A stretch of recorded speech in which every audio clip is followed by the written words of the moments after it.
তবে হ্যাঁ, যদি আপনি ওটাকে সেল করতে চান তাহলে আপনাকে যেটা করতে হবে, ডিসকাউন্ট ডিসকাউন্ট খেলা আপনাকে খেলতে হবে। হ্যালো, আসসালামু আলাইকুম।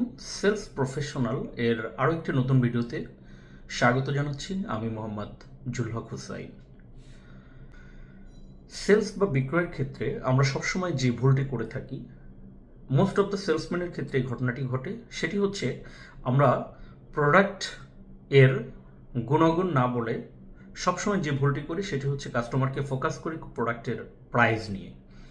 যখন একজন কনজিউমার বা একজন কাস্টমারকে আমরা প্রোডাক্টের গুণাগুণ নিয়ে কথা না বলে সরাসরি প্রাইজে চলে যাই, সেক্ষেত্রে এই কনজিউমার বা কাস্টমার তার মাথার মধ্যে যেই বিষয়টি সে ইনস্টল করে ফেলে সেটি হচ্ছে আমি কিভাবে এই প্রোডাক্টটি কম দামে পারচেস করতে পারি। এবং তখন যেই বিষয়টি হয় সেটি হচ্ছে যে তখন একটি নেগোসিয়েটের পর্যায়ে চলে যায়, দামাদামির পর্যায়ে চলে যায় এবং ডিসকাউন্ট ডিসকাউন্ট একটা খেলা শুরু হয়ে যায়। তখন দেখা যায় যে যেই সেলস পিপল কাস্টমারের সাথে আসলে প্রোডাক্ট নিয়ে কথা বলছে, সে তখন শুরু করে দেয় তার ঊর্ধ্বতন যেই বস আছে তাকে ফোন দেয়া যে স্যার এই প্রোডাক্টটা যদি আমি বিক্রি করতে চাই তাহলে কাস্টমার আসলে এই ডিসকাউন্ট চাচ্ছে। তো নর্মালি একটা ডিসকাউন্ট দেয়া থাকার পরেও তারপরেও নতুন করে আরও বেশি ডিসকাউন্ট সে পেতে চায়। এবং একটা পর্যায়ে দেখা যায় যে প্রোডাক্টটা আমার হয়তো 10 টাকায় বিক্রি করা সম্ভব ছিল, সেই প্রোডাক্টটা আমরা হয়তো 5 টাকা বা 6 টাকা বিক্রি করছি। এতে করে কি হচ্ছে? এতে করে দেখা যাচ্ছে যে একটি কোম্পানি আসলে একটি প্রোডাক্টের যে প্রাইজিং করেছিলেন, যার মধ্যে তার কিছু প্রফিট ছিল, একটা সময় দেখা যায় যে সে প্রফিট ছাড়াই প্রোডাক্ট বিক্রি করতে হচ্ছে। আর এভাবে চলতে থাকলে একটা সময় যে দেখা যায় যে আসলে ওই স্টোর বা সেলস প্রক্রিয়া বেশি দূর পর্যন্ত আসলে রান করা যায় না। সুতরাং একটি প্রতিষ্ঠানকে টিকে থাকতে হলে, একজন ভালো সেলসম্যান হতে হলে সর্বপ্রথম আপনাকে যে কাজটি করতে হবে সেটি হচ্ছে কোনোভাবেই কাস্টমারকে প্রোডাক্টের প্রাইস বলা যাবে না।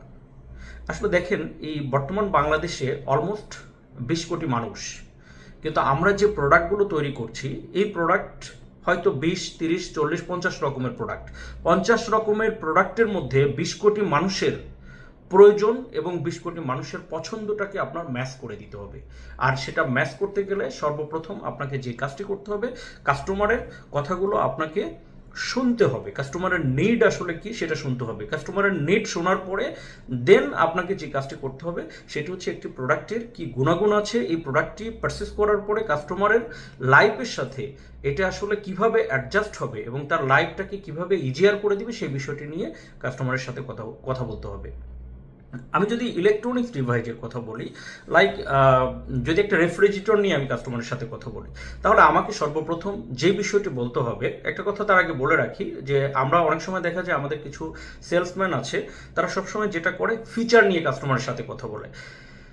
একটা রিসার্চে দেখা গেছে যে ফিচার হচ্ছে টেল আর বেনিফিট সেল। সুতরাং বেনিফিট নিয়ে কাস্টমারের সাথে কথা বলতে হবে। তো আমি যে জায়গাটাতে ছিলাম যে যদি আমরা একটি রেফ্রিজারেটর নিয়ে কাস্টমারের সাথে কথা বলতে চাই, সেক্ষেত্রে যে কাজটি করতে হবে, যেমন আমাদের দেশের যেই সিস্টেম আছে এই সিস্টেম অনুযায়ী আমাদের দেশের মানুষ যে কাজটা করে, একটা সবাই যেহেতু এখন ব্যস্ততার মধ্যে থাকে, সারা মাসের বাজার বা সারা সপ্তাহের বাজার ফ্রিজের মধ্যে সে স্টোরেজ করতে চায় এবং বাজার থেকে অনেকগুলো সবজি কিনে সবজি বক্সে রাখতে চায় এবং এই সবজিগুলো মানে সে চায় যে যে কয়েকদিন তার বক্সের সবজি থাকবে বা ফ্রুটস থাকবে বা খাবার দাবার থাকবে এগুলো যেন সতেজ থাকে।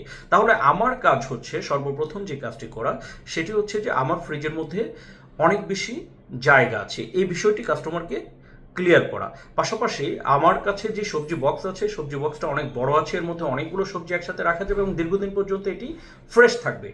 তো যখন আমি এই কথাটি কাস্টমারকে বলবো তখন সে তার লাইফের সাথে সেটাকে রিলেট করার চেষ্টা করবে। তো আমি যখন আমার প্রোডাক্ট দিয়ে আমি আমার কাস্টমারের লাইফের সাথে মানে রিলেট করাতে পারবো, তখন আমার ওই প্রোডাক্টটি বিক্রি করার সম্ভাবনা বেড়ে যায়।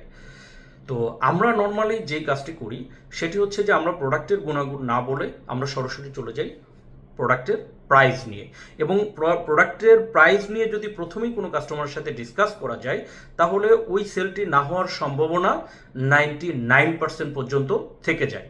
তবে হ্যাঁ, যদি আপনি ওটাকে সেল করতে চান তাহলে আপনাকে যেটা করতে হবে, ডিসকাউন্ট খেলা আপনাকে খেলতে হবে। সুতরাং আমি বলবো প্রত্যেকটি সেলসম্যানের ক্ষেত্রে আমি যে বিষয়টি বলবো সেটি হচ্ছে যে আপনি যদি আপনার প্রোডাক্ট সেল করতে চান তাহলে সর্বপ্রথম আপনাকে যে কাজটি করতে হবে সেটি হচ্ছে প্রোডাক্ট সম্পর্কে, ওই প্রোডাক্টটি সম্পর্কে আপনার একটি ভালো ধারণা থাকতে হবে এবং ওই প্রোডাক্ট সম্পর্কে ওই প্রোডাক্টের মাধ্যমে কী কী বেনিফিট অ্যাভেল করা যায়, একজন মানুষ তার জীবনে কি কি বেনিফিট ওই প্রোডাক্ট থেকে পেতে পারে, তার ফ্যামিলি কিভাবে ওই প্রোডাক্ট থেকে বেনিফিট পেতে পারে, সেই বিষয়গুলো যদি বেনিফিটগুলো নিয়ে যদি আমরা কাস্টমারের সাথে কথা বলি তাহলে খুব সহজেই একটি প্রোডাক্ট সেল করা সম্ভব। তো ধন্যবাদ, আজকে এ পর্যন্তই। ভালো থাকবেন, দেখা হবে অন্য আবার কোনো একটি ভিডিওতে। আল্লাহ হাফেজ।